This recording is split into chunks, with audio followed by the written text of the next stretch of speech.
చాలా బాధగా ఉందండి. నా పాలు నేను ఇంట్లో కూర్చొని కొట్టు మాంసం తింటుంటే బాబోరు ఫోన్ చేసి, ఒరే పవర్ రేంజరు లడ్డు మ్యాటర్ చాలా స్లోగా నడుస్తుంది, నువ్వు వెళ్ళి ప్రెస్ మీట్ పెట్టి అగ్గంటిచ్చి రారా అన్నాడండి. సరే బాబు రెస్యూరెన్స్ ఇచ్చారు కదా, పైగా ప్రభుత్వం మందే మనల్ని ఎవరు ఆపేదని ప్రెస్ మీట్ పెట్టి 11 రోజులు మాలేసేస్తాను, సనాతన ధర్మాన్ని కాపాడేస్తానని రెచ్చగొట్టి మా తల మధ్య కూడా పెట్టేశాను కదండి. ఇప్పుడు ఆ ఇష్యూ నేషనల్ అయిపోయి కోర్టులో లడ్డూలో కల్తీ జరిగిందా లేదా అని ఆధారాలు తీసుకురమ్మన్నారండి. సరే బాబు గారి దగ్గరికి వెళ్ళి ఆధారాలు ఏమని అడిగితే ఆధారాలు లేవు, బొంగు లేవు, నిన్నెవర్రా ప్రెస్ ముందు నోటుకొచ్చినట్టు వాగమంది, కింద మీద అయితే నిన్ను ఇరికిచ్చి మింగుతా ఉన్నాడండి.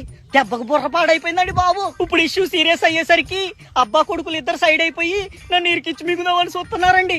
అప్పటికి చెప్పారండి, ఒరే ఆయన 40 ఏళ్ల చరిత్ర కలిగినోడు, నువ్వు చూస్తే పిల్ల పువ్వుగాడివి, మింగుదామని పోయి మింగించుకొని వస్తామని చెప్పారండి.